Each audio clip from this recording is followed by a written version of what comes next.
Hey everyone! Today, we're diving into from Season 3, Episode 9. We've already covered all the previous episodes, so make sure to check those out if you haven't yet.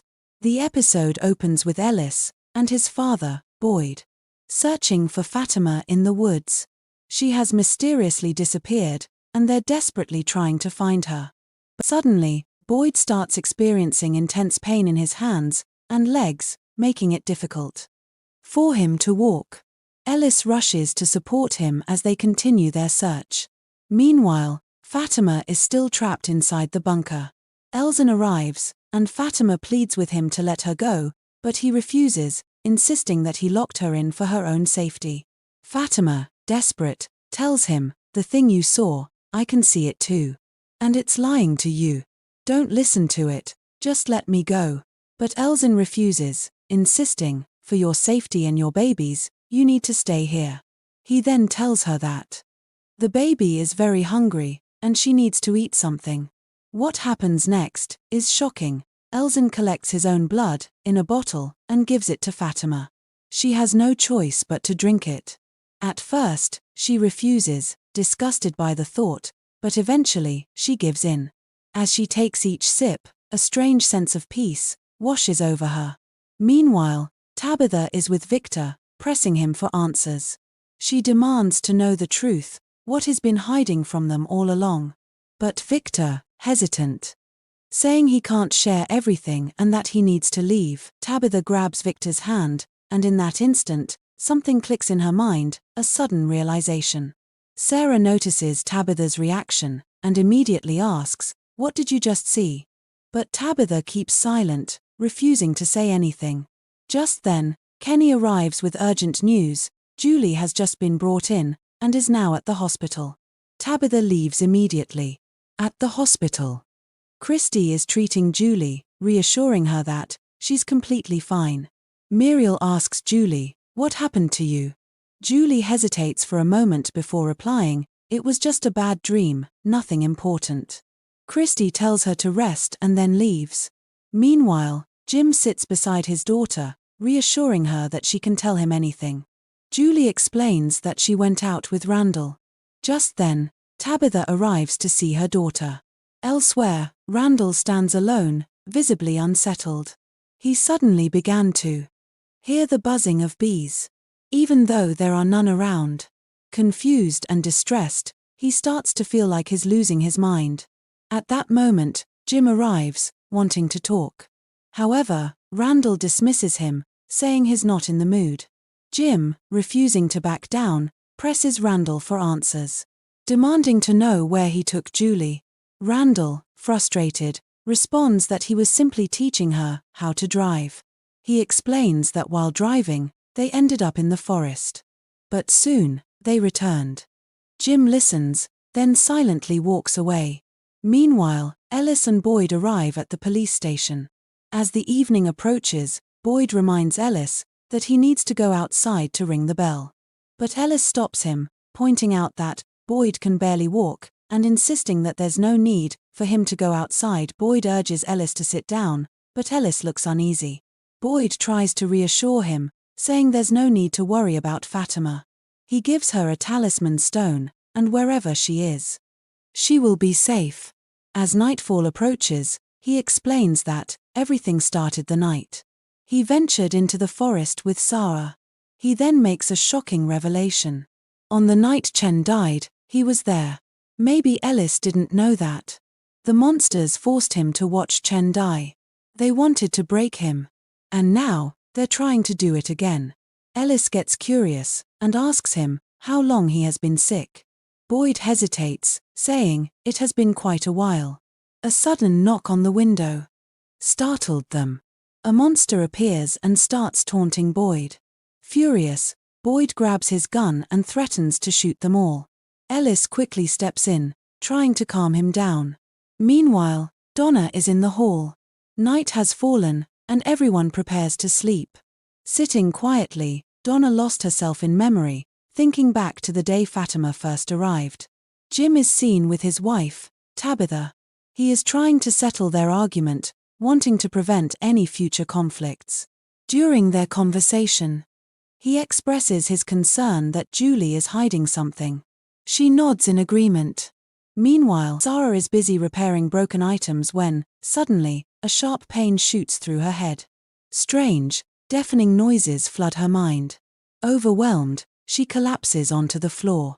Fatima is in the bunker, struggling to break a piece of metal. Just then, Elzin walks in and notices her belly has grown. He smiles and tells her, it's a good sign.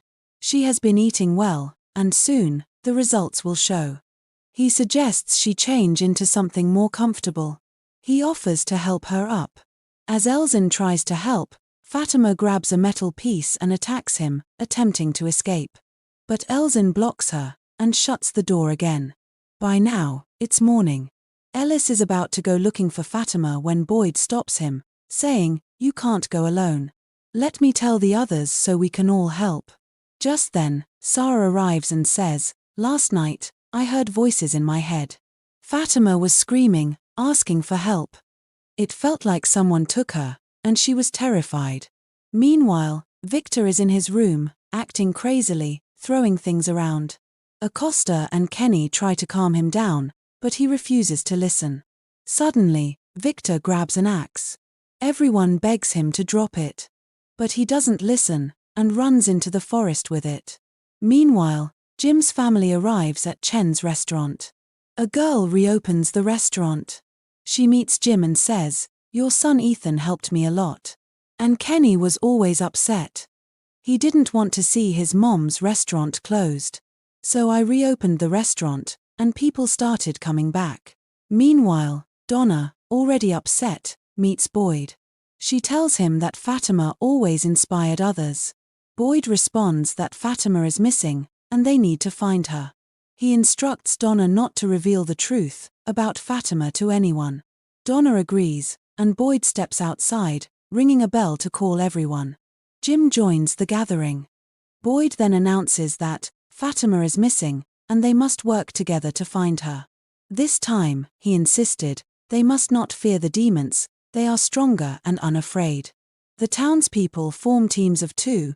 Elzin approaches Ellis and offers his condolences, saying he understands his pain and wants to help find Fatima. Fatima, still in the same place. He notices a hook and starts digging around it. He soon realizes that it is actually a hidden door and tries to open it, but he fails. Meanwhile, Donna and Acosta are in the woods searching for Fatima. Acosta asks Donna what she knows about Sarah.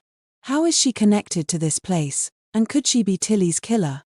Acosta suggests that Fatima might disappear as well, but Donna rejects the idea, saying that Sarah would never do such a thing.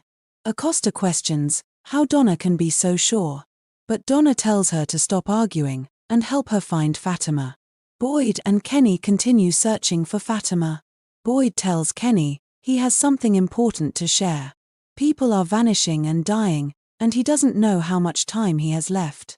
He reveals that he has Parkinson's disease and asks Kenny to take care of his family if anything happens. But Kenny refuses to accept this, insisting that Boyd will be fine and should not speak this way. Kenny always promises to help. We then see Jade standing by a tree, hanging bottles from its branches. Suddenly, the same mysterious figure he always sees appears again. At that moment, Henry runs toward Jade and asks why he is wasting time with the tree, while everyone else is searching for Fatima. He insists they should focus on finding her, and they both leave. Victor, holding an axe, approaches the tree. Victor starts cutting down the tree, which is believed to be a gateway to another world. A small boy dressed in white suddenly appears and stops him, saying, "Don't cut this tree. It is very important to all of us." Victor asks why he wants to help. The boy replies, "I even tried to help Christopher, but first, you need to understand yourself." Victor then notices the boy looks different and says, "You've changed. You've grown." The boy responds, "Everything changes. So I have changed too."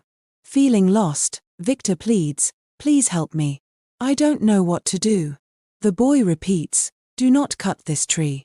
After saying this, he vanishes, and Victor decides not to cut the tree. Meanwhile, Ellis and Elzin continue searching for Fatima.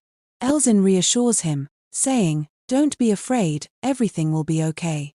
But Ellis, overcome with sorrow, says, "How I've lost everyone, my mom, and now Fatima too. I was here when my mom died, and I don't want anyone else to die like her. It was unbearable." Meanwhile, Ethan and Jim search for Fatima and arrive at an overturned bus. The same one that brought them here. Jim takes his son inside and starts talking about his guilt. "This was all my fault. I didn't see it coming, and I caused this accident." Jim, wanting to apologize, brought his son here to express his regrets. Ethan reassures him, "Dad, it wasn't your fault." Suddenly a phone rang from inside the bus. A boy named Thomas pleads, "Daddy, don't leave me." But Ethan quickly realizes it's not really Thomas. He tells Jim to ignore the call, and they leave to continue searching for Fatima. Meanwhile, Julie and Tabitha also search for Fatima. They reach an old container, but she's not there. Julie turns to her mother. "Something strange happened to me when I went there, heard a scream, and was very scared." She admits that she took her brother with her and blames herself. Tabitha comforts her by telling her it wasn't her fault. Just then, Tabitha spots a monster disguised as a little girl.